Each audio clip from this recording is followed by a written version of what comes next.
Hi everyone, sorry I'm a little bit late.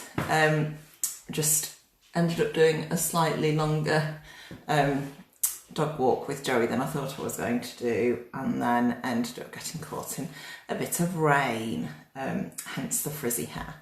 So I was going to talk, hi Debbie, I was going to talk about body language today, because when we're talking about socialisation, we're also working on making sure that they're happy in situations. So we don't want to be putting them in situations where they're stressed out or they're anxious or they're scared of something. So we're trying to avoid putting them in those sorts of situations, giving them space and time to build confidence on their own. So the risk when we're doing socialisation with our puppies, the risk is that if we kind of put them in a situation where they're scared, or if we introduce them to something that they're not ready for yet, or if we go too close to something too soon, they're going to have sort of a negative association with it, and it might stay with them and they might carry on being fearful or anxious or worried. So to give you, I'm trying to think of a good example. To give you an example, say you were working on getting them used to small children. So if you've not got kids in the family, it's quite tricky to introduce them to small kids. But say they've never come across a small child before, and first time you introduce them to small children, you take them, say, to the local park or playground, and there's kids running around and screaming, they're making loads of noise, they want to come over and touch your puppy, so they're kind of coming over, being really handsy with the puppy and touching them.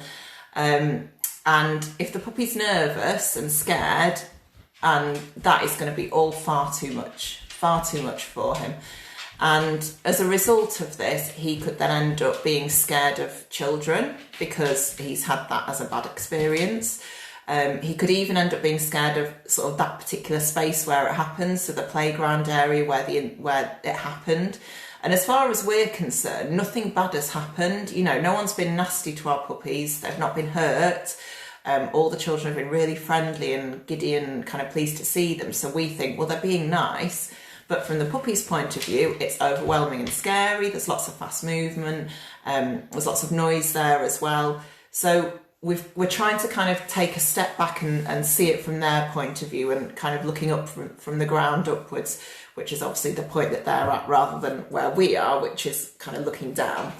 So that's sort of a bit of an example. So in that situation, the best way to do it instead would be maybe to try a more controlled introduction with one child first of all.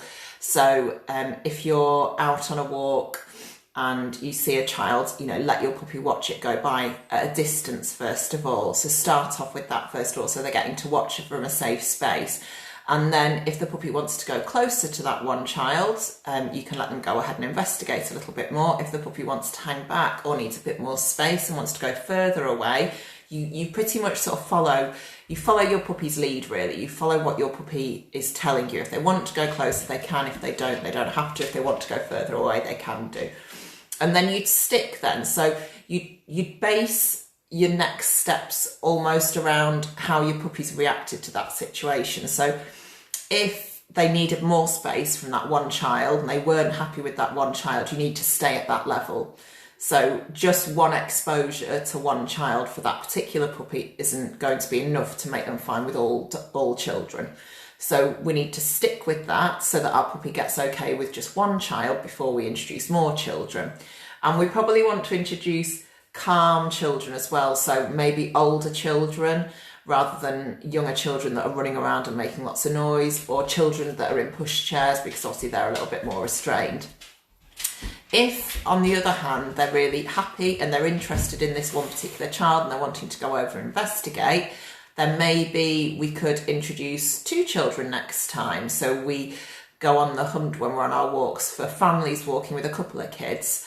Or it might be that it's not so much that it's more children, but it's children that are being a bit more noisy. So younger kids that are running around, or even children with equipment like scooters and skateboards and bikes and things that are all going to make a lot more noise. So that would be kind of your next step. And then you'd repeat the process that you did before, where you give them space. If they want to go over and investigate, they can do.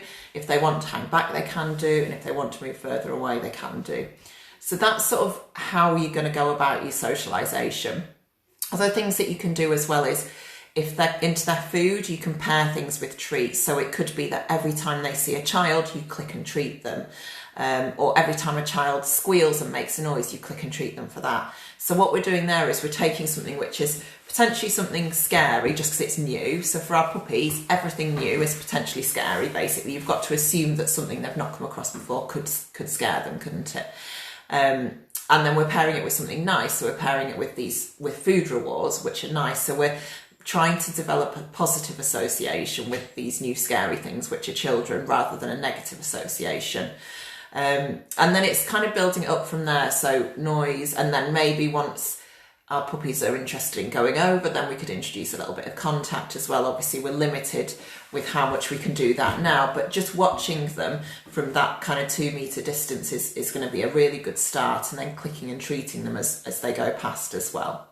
So that's kind of how we're taking our time with our socialisation, how we're going about our socialisation, and how we're kind of working at our puppy's own levels, because they're all going to be different. I can't say you do one introduction with one child one day and then the next day you add in another child, and so on and so forth, because for some puppies that's going to be too slow, and for some puppies that's going to be too fast. So it's really about watching them.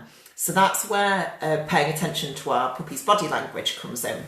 So in the group I've uploaded an illustration that it's one of my brother's girlfriends. She's an artist and she did it for me, and I'm very, very pleased with it. So this is where this comes in, because this is just going through what we've put in here is some kind of body language basics for you to use as a bit of a guide when you are out and about with your puppy, so that you can watch your puppy and read them, see what they're trying to tell you, and then decide whether they're ready to go closer to something new or whether they need a bit more space from something new. So that's how they're going to tell us. They're going to give us this information quite clearly, but they're not going to say it. They're going to use their body language to communicate it to us. So we need to get good at reading their body language. And some dogs are easier to read than others. Some dogs are much more expressive with their body language than others, but generally puppies tend to be quite expressive. So if you start learning to read them when they're young, it's much easier than trying to kind of wait until they're older and then do it. So we'll just run through the handout kind of from the top to the bottom. If you've not seen it, I've uploaded it in the group, so you can go ahead and you can have a little look afterwards and replay this video. Or alternatively, you could print it out if that's helpful for you. So we're starting with happy dog. So most people are quite good, I think, at judging happy dog, because it's general sort of loose body language. So it's waggy tails, but kind of waggy tails in a loose way rather than a kind of an up and down tail. Lots of people say, oh, my dog's tail's wagging, so they're obviously happy, and that's not necessarily true. It depends how they're wagging their tails. So it needs to be sort of a loose tail, almost kind of going in a figure of 8, like that. That's sort of a happy waggy tail. If it's really upright and doing a fast wag, that's not a happy dog, okay? So it's a loose, wiggly sort of tail. And just general loose, wiggly body language as well. Any sort of body language, the looser they are and the wiggly they are, the more likely they are to be happy and relaxed. Generally, sort of any sort of play bowing as well is very encouraging. They tend to do that more when they're a little bit more confident, but that play bow is sort of dropping down onto their elbows at the front, but keeping their bums in the air, and again with that waggly tail. And keep an eye on sort of if they're trying to go forward. If they're happy and they're curious and interested, they'll try and pull forward to whatever it is that they're interested in. So the signs that they're worried are a lot more subtle, and these are the ones that we really need to be tuning into, because we don't want to leave our puppies to get to the point where they're having to growl or snap to tell us they're not comfortable with something. We want to read the subtler signs that happen before that, so they don't get to the point where they feel like they've got to snap or growl. So these are much more subtle, but again, the more you watch your puppy, the better you'll get at reading these. So yawning is a sign of stress. So if they start yawning kind of not repetitively over and over again, but regularly, that's normally a sign that they're a little bit anxious. Sniffing as well, it can be a sign that they're anxious. So again, if they're repetitively sniffing the ground, that's often a sign that they're a little bit stressed as well. Shaking, so as in doing like a shake off, not like kind of trembling. If they're trembling, they're properly scared. But if they're kind of just do kind of a oof, shaking almost as if they're wet, or you've just dried them with a towel, that can be a little bit of a sign of stress as well. Licking their lips as well. So you'll often notice them licking their lips if they're a little bit stressed or anxious. And then in terms of their body language, it will be very much geared away from the thing that they're worried about. So it will be turned away. You know, they won't want to be looking directly at it. They'll be turning their head away from it. They'll be turning their body away from it as well. So they'll be kind of very clearly showing that they're not engaging with that new thing at all. So if they're looking away and their body's turned away as well, that's a really clear sign that they don't want to engage with that new person or that new dog or that new object or whatever it is that they're coming across. And they'll avoid eye contact. So in doing that sort of turning away, they'll avoid eye contact. But before that stage, it might even be so subtle that they're looking forward, but their eyes are just looking to the side. So see what their eyes are doing. And watch their ears as well. So ears want to be, happy ears are floppy ears basically, if they're nice and floppy.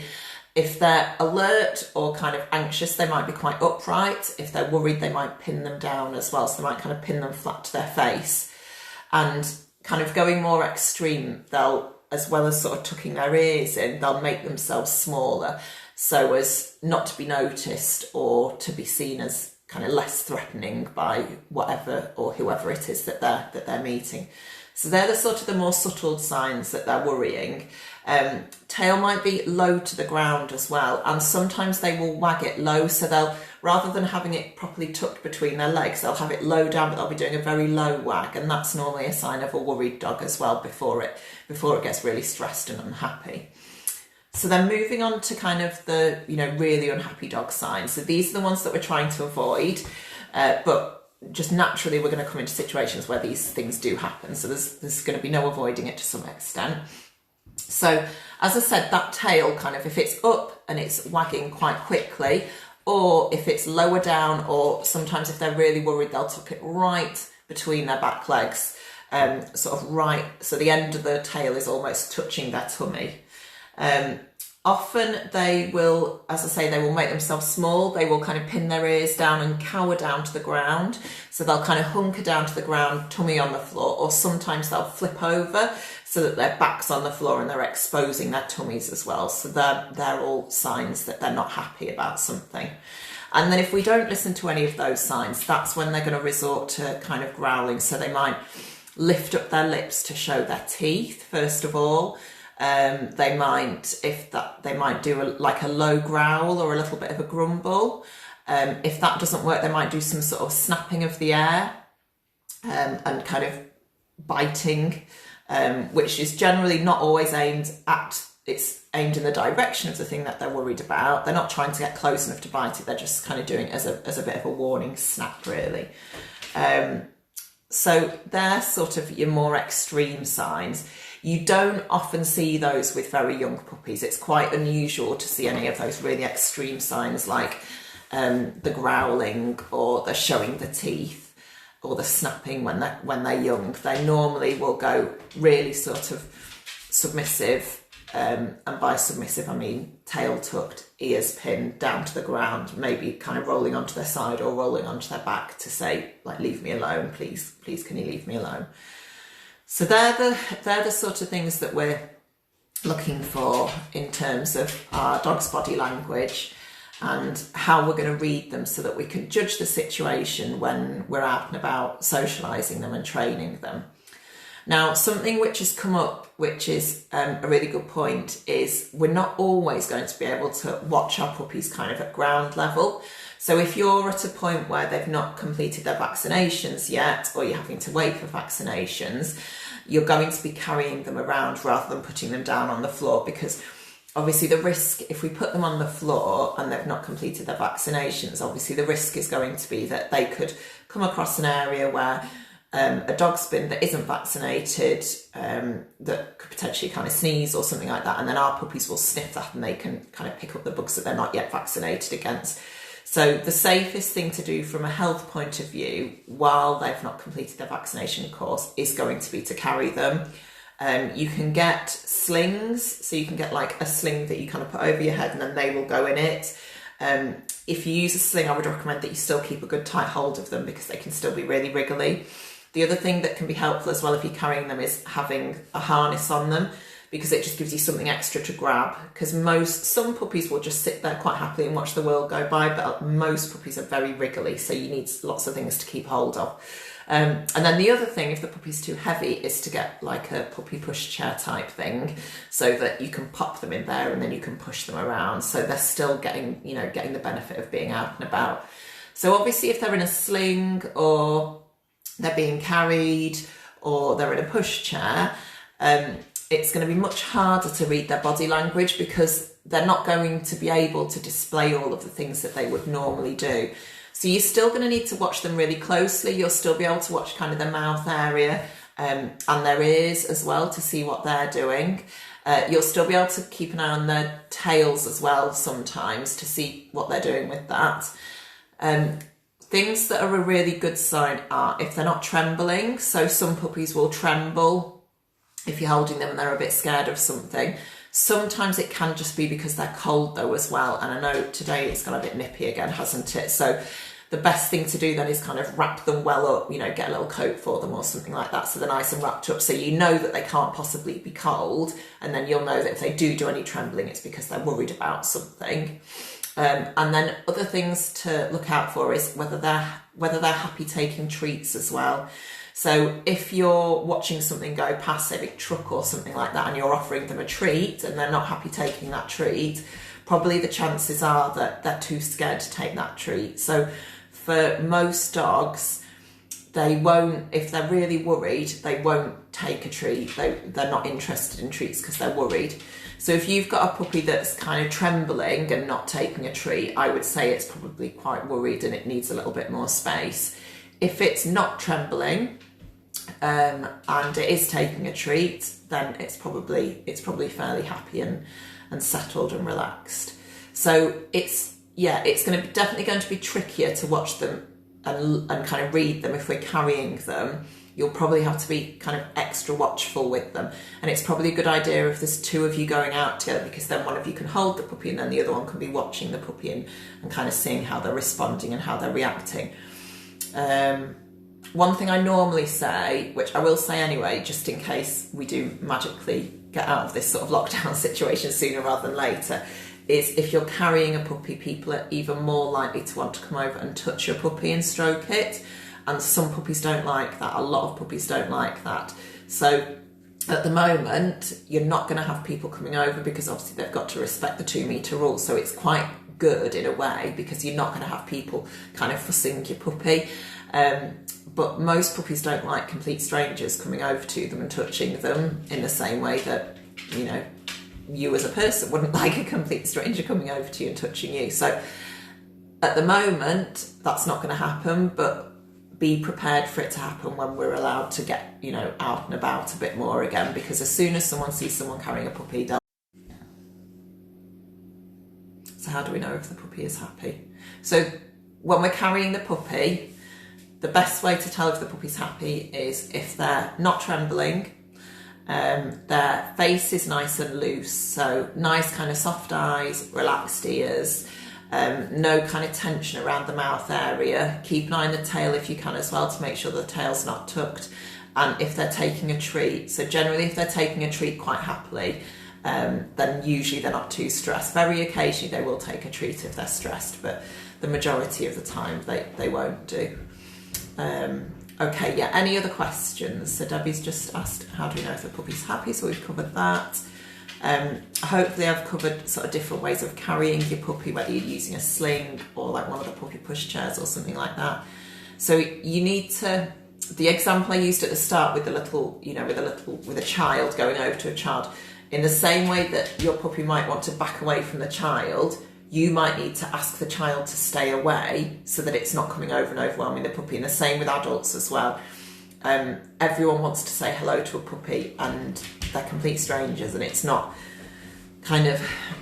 polite manners for complete strangers to be going over to our puppies or our adult dogs as well and kind of touching them and fussing them if they don't even know them. Our dogs or our puppies need to make that decision about whether that's okay or not. And if you're carrying them, they can't make that decision. So the safest thing is to say to people, yeah, you can have a look, but please don't come over and touch my puppy. Because you don't want them being kind of manhandled by strangers and then them deciding that actually strangers are quite scary. That's what we're trying to avoid. Okay, any other questions? Or just generally, how's everyone's day going? How's puppy lockdown going just generally? We've just been out for our walk, so we were out for about 45 minutes. Joey was very slow and sniffy, and I wanted kind of a marching kind of walk. So we compromised a bit. We did a bit of slow sniffing, and then we did a little bit of marching as well when he was off the lead, and he could sort of catch me up. Yeah, right, okay. So if no one's got any questions, I'm going to leave it there. What I'm going to try and do for tomorrow is I'm going to try and do this dog themed virtual pub quiz thing. So we'll give that a go tomorrow.